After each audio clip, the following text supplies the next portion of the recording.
Thank you, Skip, for asking me to join you today. And Marissa, thank you for the very, very generous introduction. We have had lightning, rain, torrential rain, hail. I was out the car a few minutes ago, and I'm waiting for the locusts, so that's the next move. So maybe someone's trying to tell me something. I think if I ask everybody in this room your ancestry, you could tell me. Because in a land of immigrants, where we come is very important in terms of our personal identity. We have been shaped by 4 waves of immigration.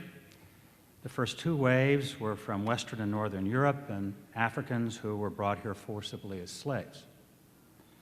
The 3rd wave began in the 1870s, and the source of immigration shifted from Northern and Western Europe to Eastern and Southern Europe and Asia. This wave ended with the Great Depression. Our current wave, the 4th wave, began in the mid-1970s, accelerated in the 80s, 90s, and 2000s. We may begin to see that wave of immigration taper off, but once again, our immigration shifts to a different region of the world. The majority of immigrants to the United States today come from Latin America and Asia. These 4 waves of immigration have defined America and made us great. No nation in history has accepted, although sometimes reluctantly, more people from more backgrounds than the United States. The miracle that is America, this great experiment, is that such a diverse collection of people can live together in peace. And now, as in our past, we are in the process of redefining what it means to be an American. We're in the midst of one of the greatest demographic transformations in the nation's history. And the 2010 census was telling, and there are some recent data which updates the census. Let me share these figures with you. In 2012, 40 million of our 315 million people were foreign-born. Adding the 36 million residents born here with at least one foreign-born parent, 1 out of every 4 people in the United States is either a first or a second-generation immigrant. Let me share 2 other census statistics that you might find surprising. Beginning next decade, in about 10 years, the majority of children in the United States will be from minorities, African American, Hispanic, and Asian.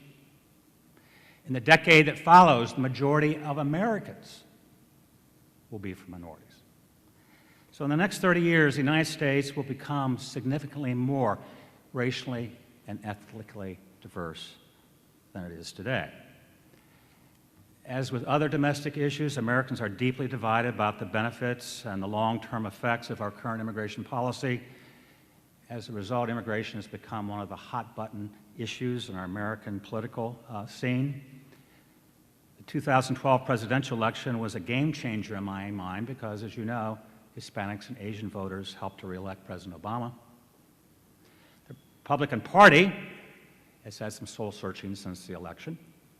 I think Lindsey Graham maybe led that reanalysis.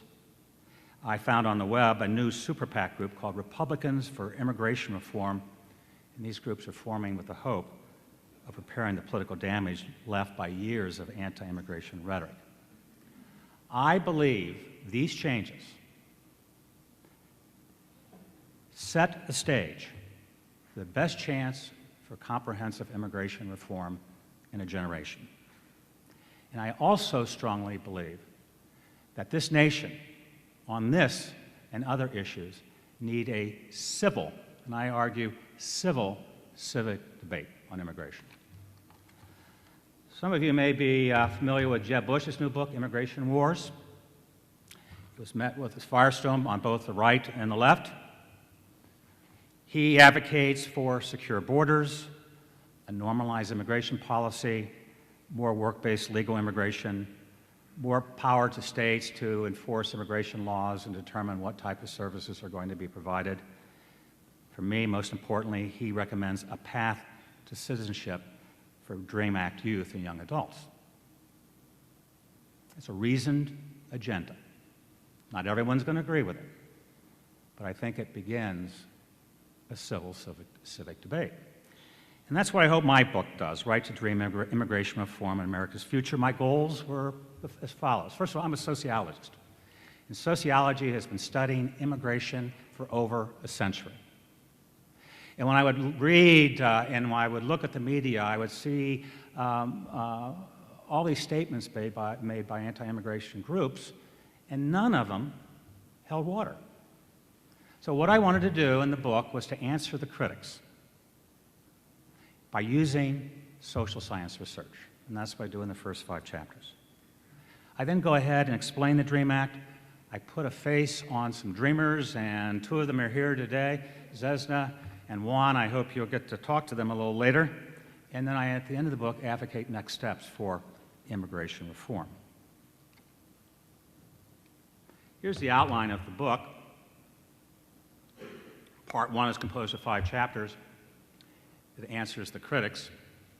And then the second half of the book gives you the nuts and bolts of the DREAM Act, deferred action, immigration law. I introduce and profile Ben and Juan and Zesna, and then the final chapter, as I said before, is where we go from here.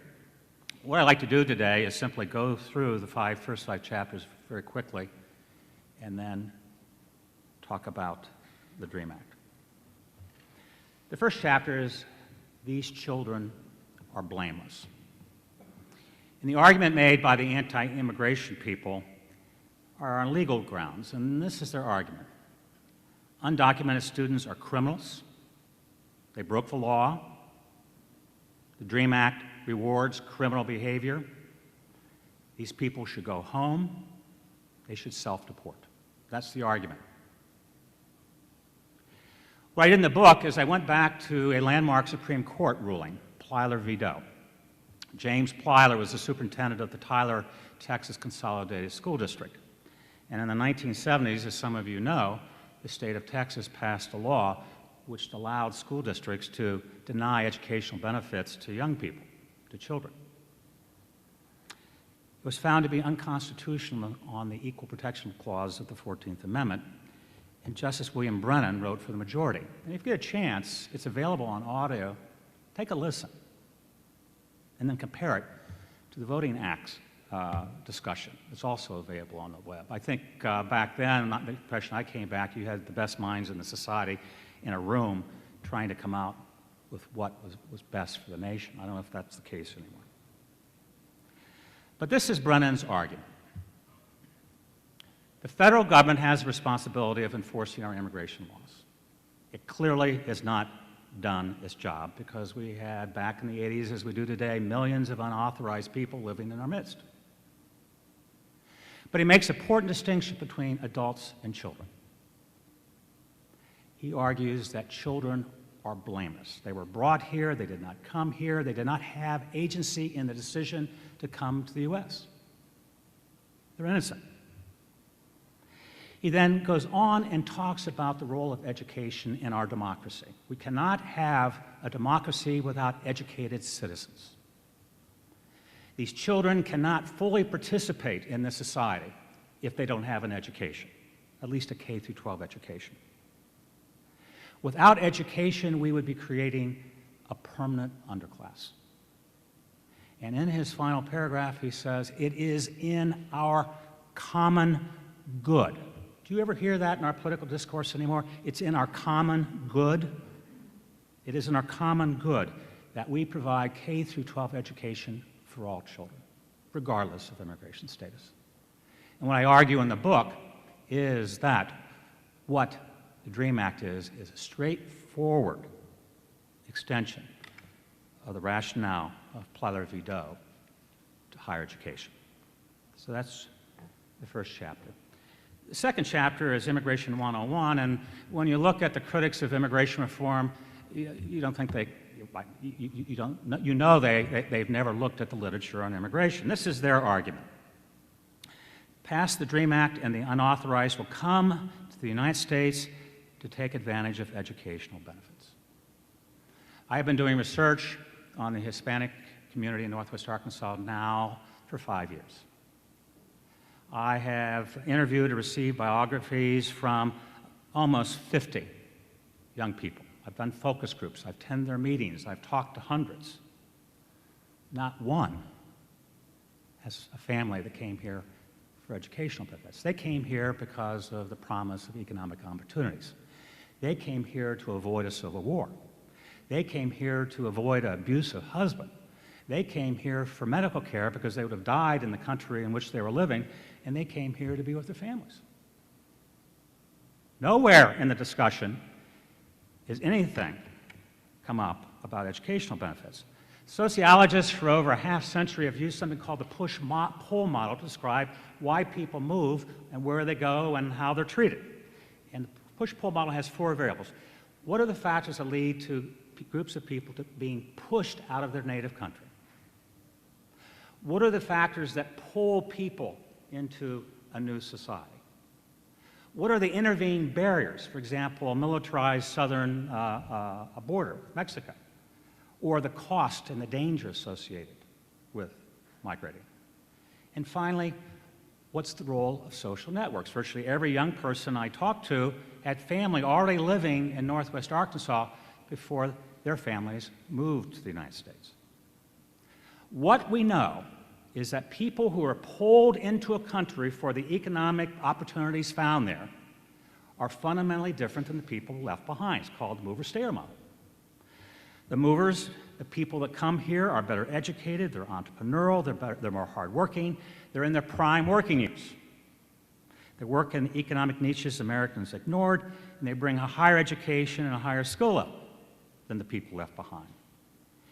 They have a strong work ethic, and they pass these values on to their children. That's part of our American experience. You all know that.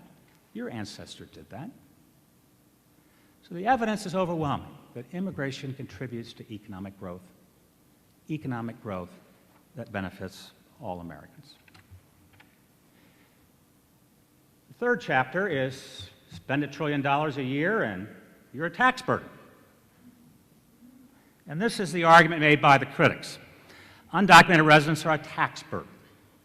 They consume services and do not pay their way. They exacerbate state budget shortfalls, and they contribute little to the economy and less to the tax base. How could they have gotten it so wrong? In 2010, Hispanics contributed over $1 trillion of spending power to the U.S. economy. If they're a country unto themselves, they would be the 14th largest economy in the world. That number is expected to grow to $1.5 trillion by the year 2015. Asians, smaller in number, contributed about half a trillion dollars to the national economy in 2010, and that number is supposed to increase to about $800 billion by the year 2015. In the area of jobs, immigrant labor complements rather than competes directly with American labor because it's shaped like an hourglass. It's either extremely high skill or low skill. Everything in between is available for everyone else. In 2010, immigrants created 2 times the number of small businesses as did native-born Americans. Remember the high-tech boom? 25% of all high-tech jobs, companies were created by immigrants. They created 450,000 jobs. 45% of Fortune 500 companies were started by either immigrants or the children of immigrants. Where did Steve Jobs' dad come from? The test will be multiple choice, by the way, when we're done. From Syria. 25% of physicians are foreign-born or immigrant, children of immigrants. Half of the PhDs in STEM disciplines, science, technology, environment, mathematics, are immigrants. If we didn't have this labor, we'd be in a worse recession than we are, or coming out of a worse recession than we did. So now, as in the past, immigration is a vital part of our national economy. This is one I get the biggest kick out of. Salsa, America's #1 condiment. I'm from Ohio. I'm German in background, as you can tell from Schwab. ketchup is pushing the envelope for me in terms of heat. My wife, Judy, can eat jalapenos off the vine. I don't know how she does it. But salsa now is #1 condiment in the United States, and this is what the critics say about culture.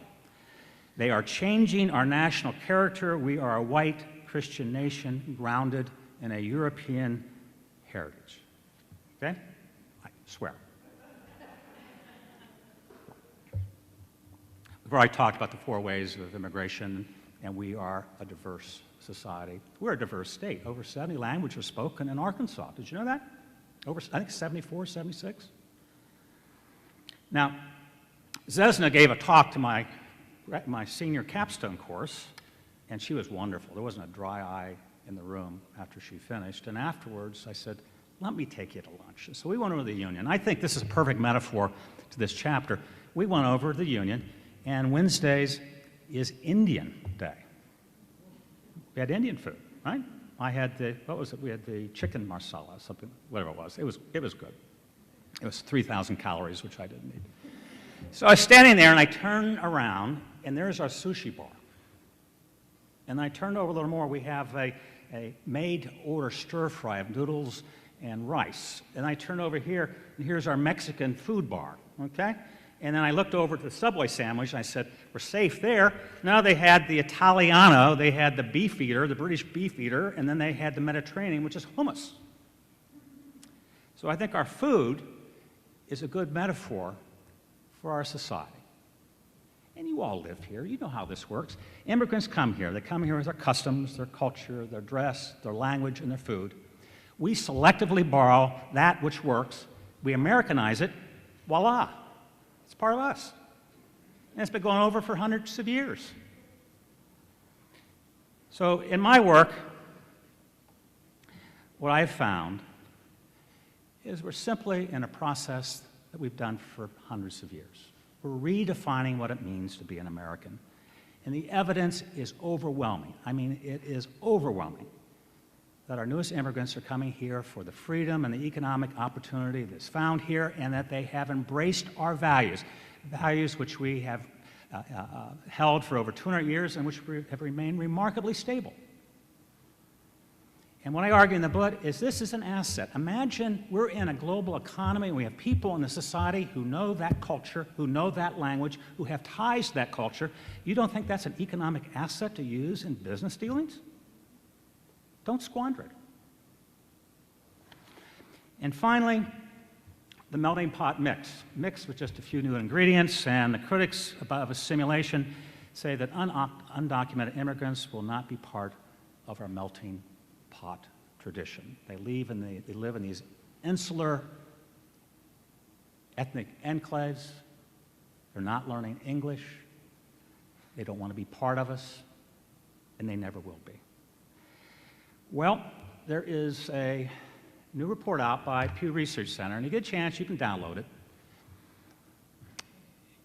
Or you can buy my book. I mean, I suggest that. That's free, and by the way, all book proceeds are going for Dreamers Scholarship. And what you see is a very, very different story in the second generation.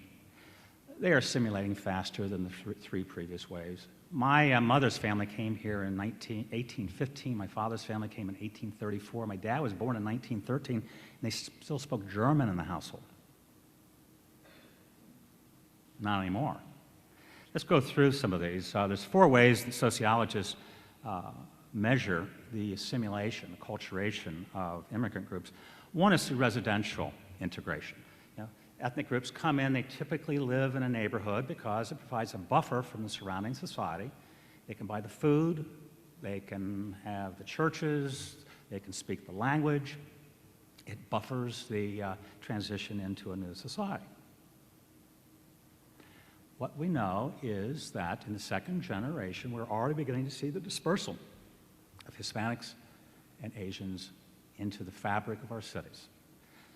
John Logan, who is at Brown University, has a website called Census 2010, talks about international neighborhoods that we now find in cities with large ethnic populations, such as Denver and Houston and Dallas. We're getting international neighborhoods, African Americans, Asians, Hispanics, other ethnic groups, all living together.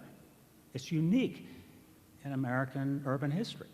And I'm an urban sociologist, so I find it fascinating. So we look at generational change in terms of the urban mosaic, and what we find is that this group is doing it a little faster than the preceding 3 waves. What about socioeconomic integration? How well are they doing in the second generation? They're doing remarkably well. Whether we look at family income, whether we look at educational levels, whether we look at their percentage in professions, whether we look at how they identify them, by the second generation, a third think of themselves solely as Americans. And the rest think of themselves as Guatemalan American or Chinese American. And by the way, that ends in the third generation. They get along with others. They believe that they're far better off than they would have been if their parents had stayed in their home country. What about language? That's the big one that I hear a lot by the critics. Our current generation of immigrants is learning English far faster than the Italians or the Greeks or the Eastern Europeans who came here a century ago. 85% of those in their second generation either only speak English or speak English with high proficiency. And finally, the gold standard for integration and assimilation is intermarriage. 15% of all immigrants marry outside the group in the second generation. 26% of Hispanics marry outside the group in the second generation, and 23% of Asians. So the melting pot tradition continues. And we're in the fourth wave. And guess what? We're getting pretty damn good at it.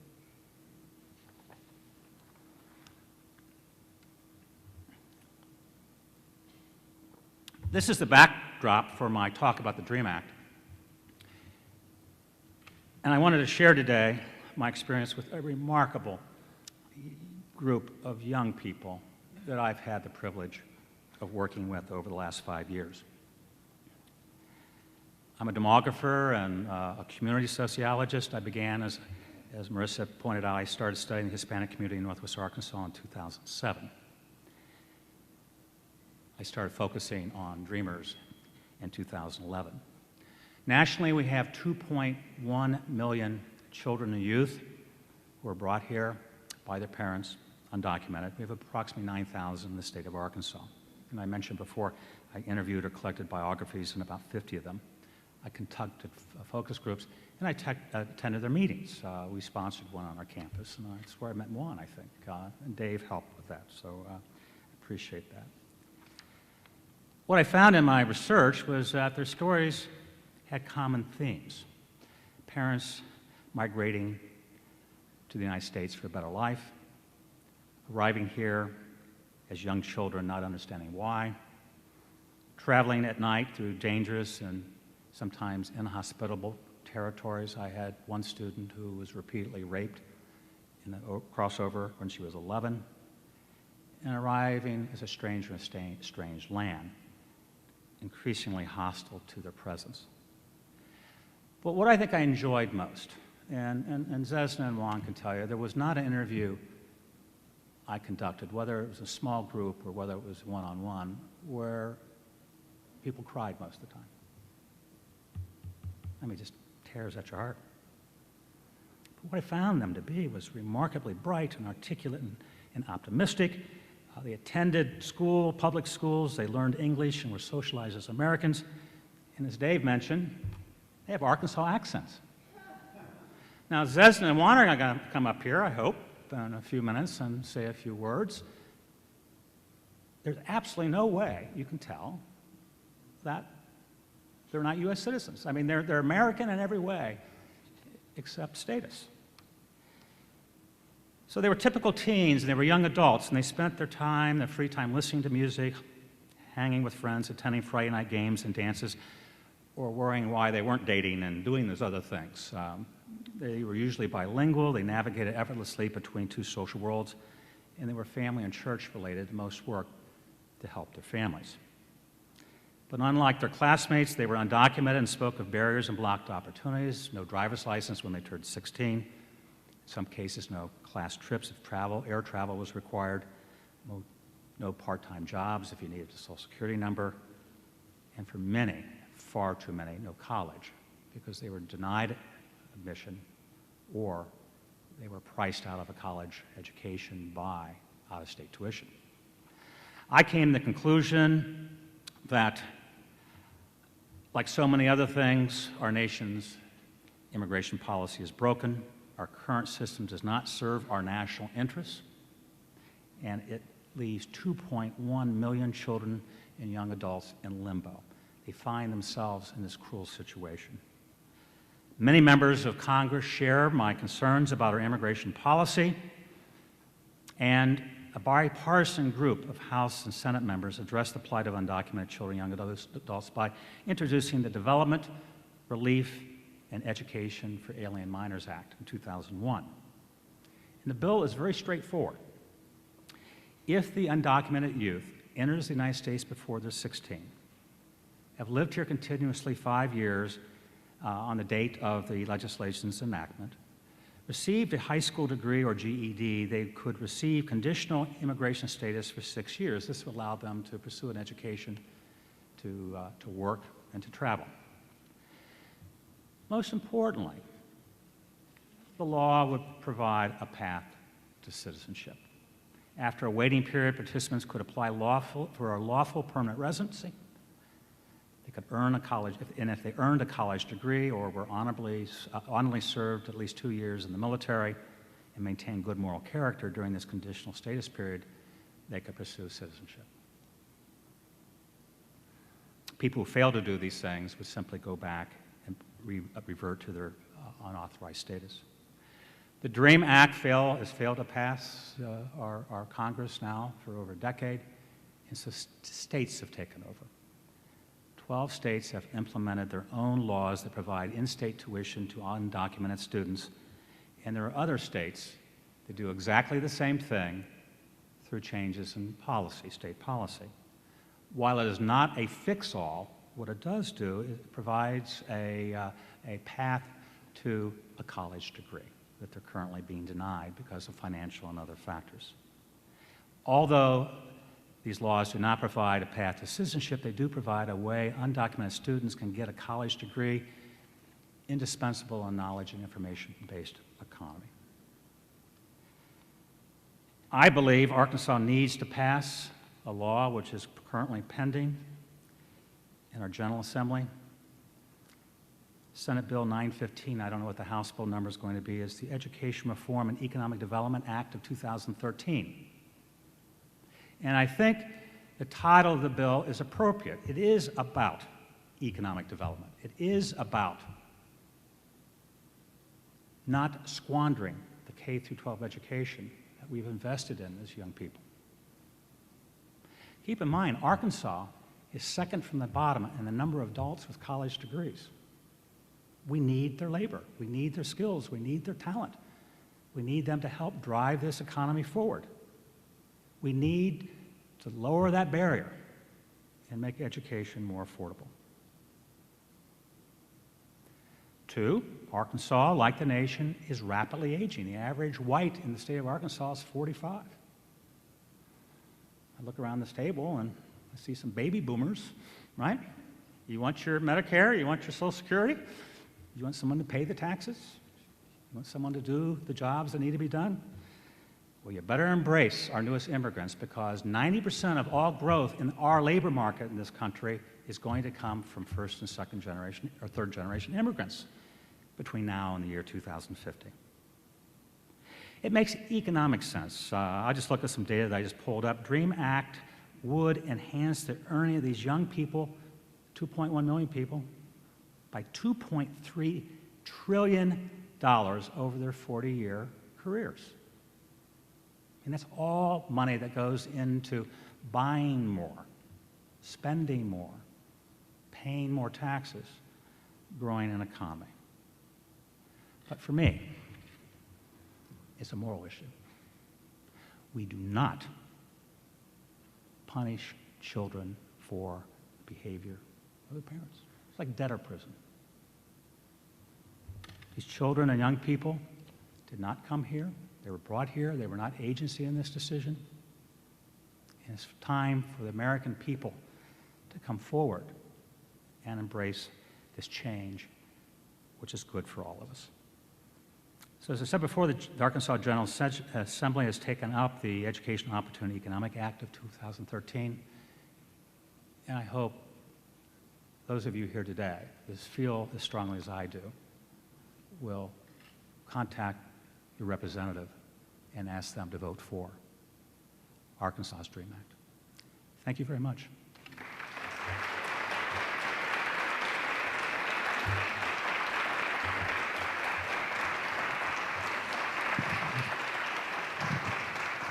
Great job. We've got time for a couple of questions. If you raise your hand, if you have a question, we'll get built up to hand.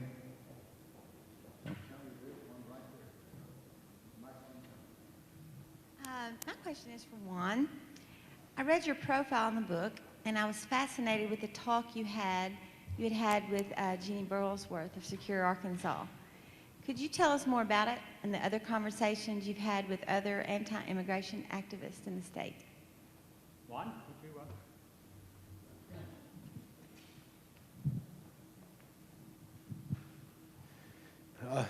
Good afternoon. Thank you, everybody, for coming, and we appreciate your support. My experience with Ms. Burlesworth at the Capitol was pretty unique because we were there fighting HB 1008, I believe it was. That was a bill that was going to make it a law that undocumented students were going to have to pay out-of-state tuition instead of it just being a policy.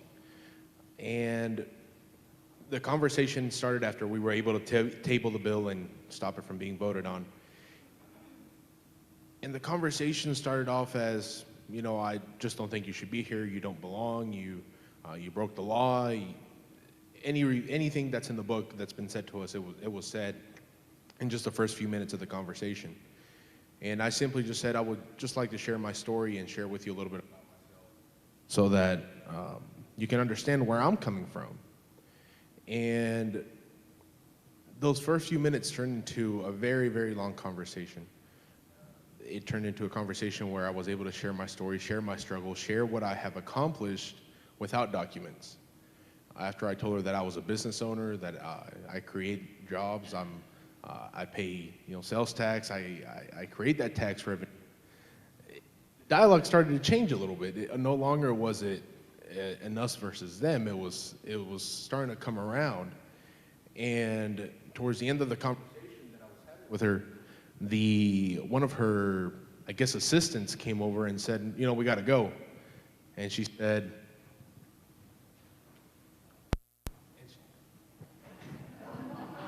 hello? Okay. And she said, no, wait, we're having a conversation. And so she kind of shoot him off, and we were able to finish our conversation, and asked her, do you think do you think that after what I have shared with you, do you think that I should be deported? And she said, no. And so it's been many encounters like that with people who are anti-immigrant, but once we share our story, once we make that personal touch, the fact that I'm from Springdale, the fact that I grew up a Red Dog in Springdale, the fact that I grew up with the rivalries of Springdale and Fayetteville, the fact that I've grown up, you know, as an Arkansan, definitely changes the dialogue, because they no longer see you as something unknown. And I think that's what is in a lot of people, is the fear of what's out there. Who are these people? We don't know who they are. But once you put a face to the struggle, to the bill, it's not just HB 1008. It's actually Juan or Cesna or Jose Luis or Ramon or Raul that you're affecting. I think that completely changes the dialogue, and it's why the Dreamer movement has been so focused on the story of self. In order for us to be able to tell our stories, I just heard somebody say a little while ago about when we go do lobbying at the state capitol is we stand around for hours for hoping 2 minutes, if that, you know, with a politician. And that's why we have learned so well to craft our story to sometimes be about 45 seconds long, and we managed to pack in 15 years of just frustration and our education and our struggles and our accomplishments. We are able to pack them in so well that we are starting to change that dialogue and starting to change those mentalities of so much hate. And I really wish that, you know, when you hear a Dreamer story, share it. I mean, Dr. Schwab has done such a good job in the book of sharing our stories, and I really hope that will start changing the dialogue with a lot of these anti-immigrant people, because I think that's the problem. They're unaware of who it is that they are affecting when they speak about us in that way.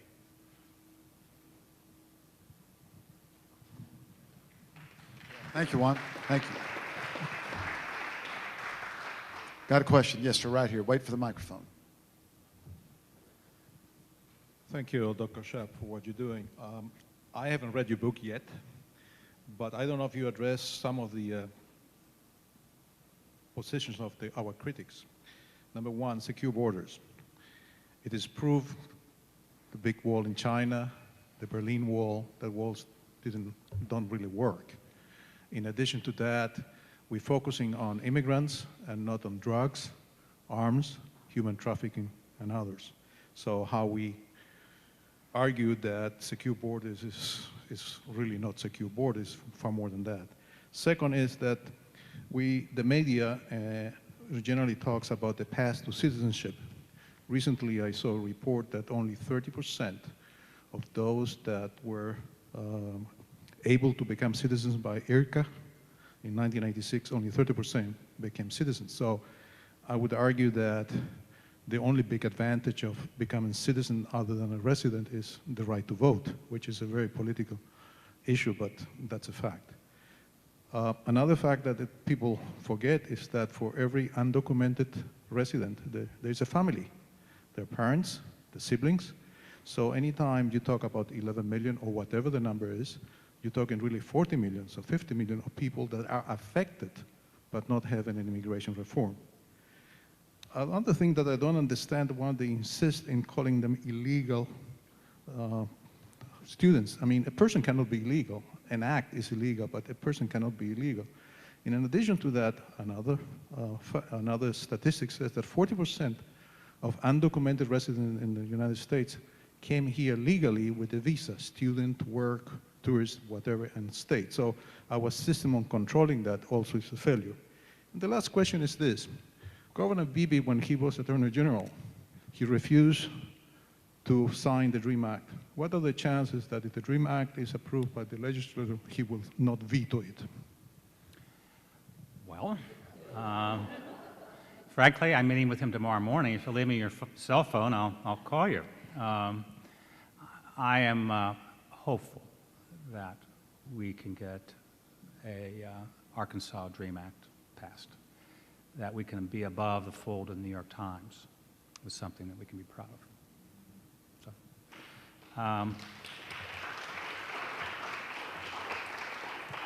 I just wanted to say a couple things about borders. You know, the Mexican government doesn't support their borders very well either. You know, there's over 1 million Americans that live in Mexico. Did you know that? Did you know that? And what are the safest communities in the United States in terms of crime per 100,000? Along our southern border. So, I agree with you that Americans need to be educated, and that's one of the reasons I wrote the book, that we shine some light and some data on these issues. And as Juan says, one of the problems is fear, and if we understand the process better, understand the process which makes us great.